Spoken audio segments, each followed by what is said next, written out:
ગાંડુને એમ લાગે છે કે અમારા છોકરા બહુ મોટા બાઉસ છે, મારા છોકરાના દોસ્ત લોકો આટલા છે, નામ છે, ટીમ બધા અંદર છૂટું કરે આદિત્યા તાલીમાં એટલે કે ભાઈ આ લોકો છે ને તમારા બાપ દાદાના નામ આખા મટાડી નાખે, તમારા દાદા શું હતા, એમના છોકરા શું હતા, આ માયુર ને માયુર આડું આવું કાંઈ ઘરમાં હારા થાય પછી બધું બંધ કરીને તમે અગાઉ જ બંધ કરી નાખો. એ હવે થવાનું જ છે, એ મને ખબર પડી રહી છે અને મને કાનમાં જરાક વાતે આવી આપણે સીધું હાથ ઉપાડી દીધું ભાઈ મને ન કહો. પહેલાં કેમ હતું બધાને કેમ લાગતું હતું કે એ મારી વાત ત્યારે તમે ગમે એ જાતું ફોન આવતો તમે તરત હાજર રહેતા હતા.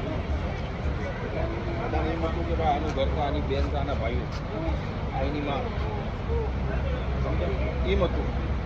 હવે બધાના સામે અમે ચોખવટ પડી ગઈ, આ લોકો ચોખવટ પાડી, એ અમારા કાકાનો છોકરો, એનો બાપા અહીંયા રહેતો જ નતો, અહીંયા કાંઈ હતું જ નહીં. આ તો જબરજસ્તી આવીને અમારા ઘરમાં કરી ગયો. તારા લોકો તમે એના કાકાને બોલો છો કે હા તમે હગા ભાઈ નહીં તો કે ના, એટલે એમને પડવા માંડી જાય. હવે એમને પડવા માંડી, અમે વાળા સીધા દેવાળી કરે છે.